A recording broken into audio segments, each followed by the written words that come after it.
Hi, we're going to break down what we took on a 3-week motorcycle trip. It's pretty much the same for a 3-day trip. Before this trip, I'd only ever done solo trips. Lisa had done a couple of days with me, but nothing more than that. So we had to really rethink our packing for 2 people on 1 motorcycle. We've only got 1 motorcycle.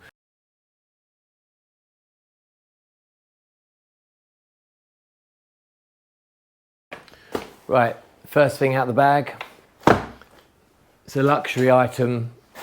It's more glamping than camping. We didn't have these on the Italy trip, but wish we had of. We had room for them, we just didn't have room in our wallet to buy them. But come home and it's the one thing we wished we had have had for the trip. It's the Helinox ground chairs, super comfy, and the table. We do a lot of cooking, we love cooking. It's really nice to eat at a table. We had room in the bag, why not? And they were very comfy, like if Mark was cooking or myself, because of the ground chair. I don't know, it's a really comfortable position when you're cooking.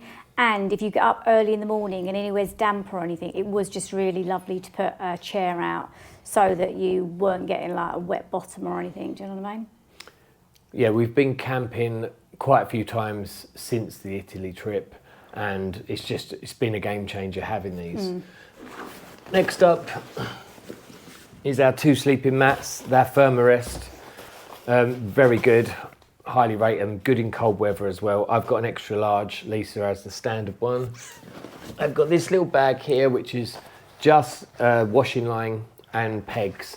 We didn't take many clothes, to Lisa's disgust. We had to really hold back on clothing. I took 2 t-shirts, 2 shirts, so we did a lot of washing. It was great at campsites being able to hang that up. It's one of them. And it all dried very quickly because it's just such extreme heat, so it wasn't a drama.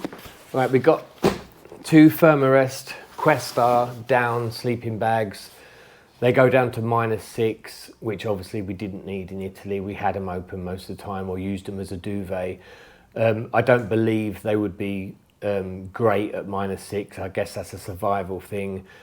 But they are decent sleeping bags. They're very luxurious, very silky. Also inside of here, we've got the Thermarest sort of down pillows that they do. They sort of stuff down, and I just put them in the sleeping bag. By the time they go in the compression sacks, they just seem to stuff down. And I've never had a pillow before. I've always had my coat rolled up. Lisa wanted a pillow. So when I bought her one, I just got total envy. I went and bought one. So, never get a neck out, did you? Be the whole 3 weeks? No, they've been good. So lastly, in the bag is our tent, which is the MSR Elixar 3-man tent. We've also got the Gearshed, which is an add-on for this tent, which basically is a giant porch. That Gearshed comes in its own sort of stuff sack, but that stuff sack's fitted in this normal bag. So it hasn't really made the tent much bigger to carry or much heavier. We've still got it in the one bag, haven't we? It all fits in this one bag, all this stuff. And the porch makes it a really, really decent tent then. It's a decent tent anyway, but if we had real heavy days of rain, it's lovely to have this Gearshed porch as an extra that we could cook in, hang out in. We can sit in our chairs in there. And at night, store all of our helmets, bags in there, which leaves our sleeping area very clear and very zen-like. Not sure it's ever zen-like. It's not ever zen-like. But anyway, that's one bag. So that's bag 1, and that's everything we need for camping. So if we do get somewhere and it's getting dark, we just got one bag to undo. Everything we need to get a roof over our heads and get into bed is in one bag, which just makes life simple. Okay, this is the second Enduristan bag. This is pretty much our clothing, toiletries, etc. I'll just show you how this one opens up, as I didn't do that on the last bag. You just got 2 release catches there and 2 on the ends. Thank you, my assistant. And as you can see, they just roll up. These really are 100% waterproof as well. They're a real great bag. So I'll stick that down there. We're just going to run through our clothes bag, which I think was the most difficult bag to get down, should we say. We started thinking of ideas in January, but I found it very difficult, as in how much limited stuff you could take. But we can honestly say, out of all the stuff that we took, there was only one thing that we'll show you later that we never ever used in the whole 3 weeks. But yeah, everything was sort of tried and tested, as in like, do we really need it? So we will show you what's in this bag. First up, our waterproofs ended up in there. Normally in the UK, these stay in the pannier. In Italy, the weather was scorching. We didn't need rain clothes at all. So they ended up in the bottom of this bag, and there they stayed. Also got a cover for the motorcycle. It's a very lightweight cover, but good to keep the moisture off at night, even if it's not raining, and also just keep it away from prying eyes, etc. My goggles also in there. I've got an open face helmet. I didn't need them on the trip either. These are our closed bags. These are Eagle Creek large packing storage cubes. And inside there, they've got smaller cubes to separate everything up, like your underwear, flip-flops, etc. We had one of these each. Yeah, so all of Lisa's clothes, basically, that's what I got it down to. I was really impressed, really proud. Yeah, I found that really difficult. I think Mark will put a list if you wanted roughly. Honestly, I started off with so many t-shirts, dresses and stuff like that until I got the whole picture.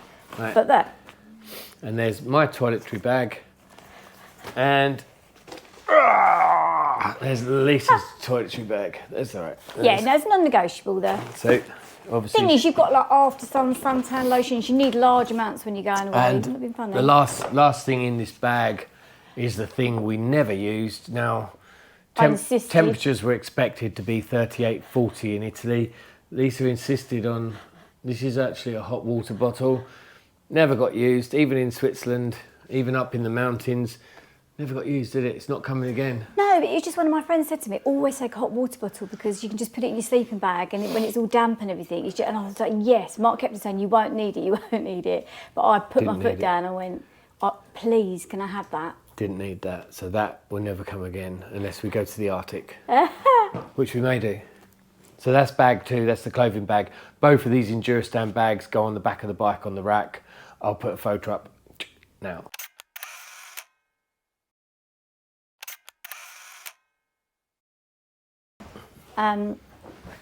Right, this item here, there was a lot of negotiations over this. Basically, it's 2 yoga mats with a blanket, which Mark said we didn't need any of them. But it basically just strapped onto the Enduristan bag, so it didn't really take up any extra space. But you will eat your words because we definitely take it on every trip now. See, I was right. Because basically the yoga mats, obviously you can do yoga. Didn't do a lot of yoga, shall I say. But they went under the Thermarest mats in the tent. And sometimes we were on like, it was a bit stony or uneven ground that Mark gets a bit paranoid about puncturing the Thermarest mats. So they often went in there. If you were outside of your tent, so say for instance, you know, if you were just sunbathing or if we were eating, we might just sit on the mats. I think the biggest thing that we used them for was every day when we left a campsite, when we was packing, it was you're putting everything into a bag and then you don't want to put it on sand or mud or whatever.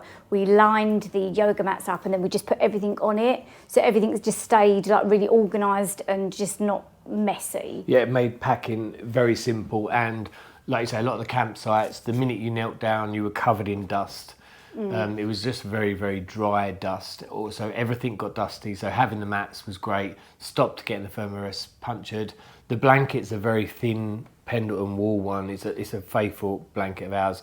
We did use it on the beach. I ate my words. It was a luxury item, 100% the blanket. But we take it everywhere, don't we now? And now, like I say, it straps on the back of the bike. It takes up no extra room really, so we take it. It's essential for us. Yeah, and we are glamping. We're not camping, we're glamping. This is one of the pannier bags. As we spoke about earlier with the packing cubes, never buy cheap, or if you can help it, never buy cheap. I'm normally the world's worst at buying the nicest thing I can buy. Like I always buy expensive stuff if I can afford it. I buy cheap. Lisa buys cheap stuff. Lisa's Primark. you know. But and anyway, I always try and get the best, and I swear by it. But and obviously, if you can afford it, but we were running out of money, as I said before we went on the trip. We had the money for the trip. There was lots of extra stuff we bought because, you know, needing like extra sleeping bag and extra camping mat for Lisa. So we spent a lot of money, started running out. I didn't have pannier liners, and I did think it'd be really handy to have pannier liners. I looked at the Harley Davidson's ones. I can't remember what they were, but they were like maybe £150. And I saw these for about £30 or £40 on Amazon. Thought I'd give them a go. I've only got one left. The other one just fell apart. The seams went, the bottom wore out, the zips have gone. They're rubbish, and I've only got one now. So I'll show you this one. These are the Amazon bags for the Harley Tourers, and they're absolute crap. I'll open it up, put it down here, and I'll show you what's in it. So basically we had one pannier for all of our cook gear. And this is this one. I'll put it down here. I'll show you what's in here. Jet boil and a Trangia. That's definitely overkill, but I'm an overkill kind of guy, and there's a reason. This is way better than the kettle. But this just will boil water, as many of you know. This will boil water very fast. I think it's 90 seconds for 2 cups. Brilliant. And the other reason I do have that, and I don't boil water with this, is one, this is very slow for boiling water, but also I'll quickly show you. In my Trangia, it's kind of customized. I've got a deeper frying pan, chopping board, colander. But inside, see, a Trangia normally is just a cooker. In here, I fit 2 Snow Peak plates. They just fit in the lid, so our plates are inside the Trangia. Our cutlery, titanium, very light. My knife, lighter, and then there's cooking utensils in here. So if I have the kettle in here, I can't fit as much inside. So this is why I kind of compromise. One, that's speedy, but also I get to carry all these extra bits. Parmesan cheese, that's the gas burner. There's 2 Snow Peak bowls. So again, I can't take the bowls and plates all inside of here if I have the kettle. The handle, utensil knife, more cutlery, and then you've got your saucepan and your windshield. So that's why I've got a jet boil and a Trangia. And like, as I said, we like cooking full meals, vegetables, fish, etc. Got a metal tin of olive oil, really nice olive oil, we like that.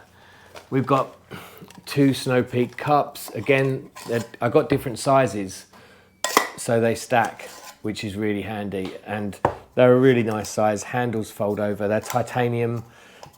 They don't weigh anything. Inside there, we've got a tea towel, washing up liquids, and a sponge. Coffee pot.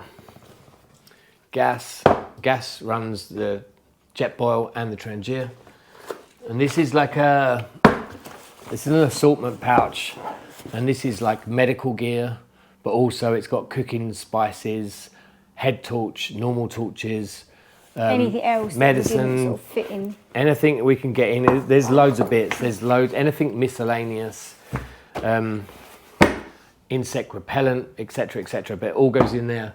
And that's that bag. In the lid, we've got some tea bags and hot chocolates. And in this You sometimes put side, those little like breakfast bars. there's a rain cover for the phone when it's on the quad lock. If it's really badly rained, we didn't use that. So that's all that goes in one pannier, and that still leaves room for a couple of drinks in there as well on top. I'll do pannier 2. Right, pannier 2 is our practical pannier. The drone, it's the Maverick Mini free drone. We didn't have this on the Italy trip, but we bought it since. Again, wish we'd had it for Italy. We would have got some amazing stuff with that. But still learning how to use it, but it's amazing, love it. GoPro case, so we've got 2 GoPros that go in there, all our leads, our phone leads, extra batteries, power packs, the plug adapters for using abroad. We've got a solar powered little light, which is great. This is the Bio light. This is really love this for the tent because it's adjustable, so it does like a very soft light. and you can have it low, solar powered. So and you can just hang it, couldn't you? You could just hang it on somewhere. you can hang it up, but you can hang it on your bag in the daytime on the back of the bike, and it will charge with the sun. High vis vests, which you've got to have in Europe. If you pulled over without them, you get in trouble. A funnel, which just in case I have to put some fluids in the bike. So also in the bottom of this pannier, we've got a puncture repair kit, and a pump. This is like a USB chargeable pump. There you go. We have disc lock alarm, which is a really noisy one. I've also got the hip lock D-lock, which is, you know, one of the best D-locks you can get.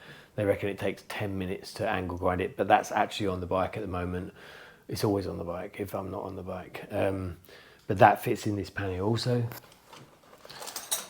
Hammer goes in the bottom. We found really needed this for camping in Europe, especially Italy, hot countries, Spain, etc. You ground know, very hard. the ground's so hard, you never get your pegs in. You're bashing around with a rock, you cut your hand up. There's a very bare basic toolkit there. I mean, not that you're really going to fix these modern bikes, but you know, if things come loose, you've got to be able to tighten them up. That's it. That's all that's in that last pannier, and that all goes in there. There's a tiny bit of room left in there for a couple of drinks on the top when we get it all in. That's the second pannier done. So finally, just the last two items that we had is we both had a bag each that just went over, like just across over the body bag, and it just was all our documents. So literally I would have passports in there, money, I'm not even sure what was in your bag. I think, did you put the GoPro if you were just different bits and pieces in there? But in mine, it was all the documents. And we did photocopy our documents and put them in the bottom, a photocopy in the bottom of our camping bag. Just God forbid if someone stole my bag, that we had sort of some sort of, you know, photocopy that we could just sort of back us up. But yeah, just anything, hand gel, keys, anything important, credit cards, all just went in here. So it was all just like handy. Please like and subscribe to the channel. Please check out the adventure to Italy we've done, and anything else. We're going to put plenty more reviews up. And thanks for everyone who's liked and subscribed already and stuck around with us. Yeah, thanks for that. We're going to, as you can see, the fire's on, the colder weather's here, it's pouring with rain outside, so there's no riding today. But we'll get Christmas out of the way. We're planning to head up to Scotland in April for a 10-day wild camp, which Lisa's not done, so that's going to be interesting. Take it easy. Ciao.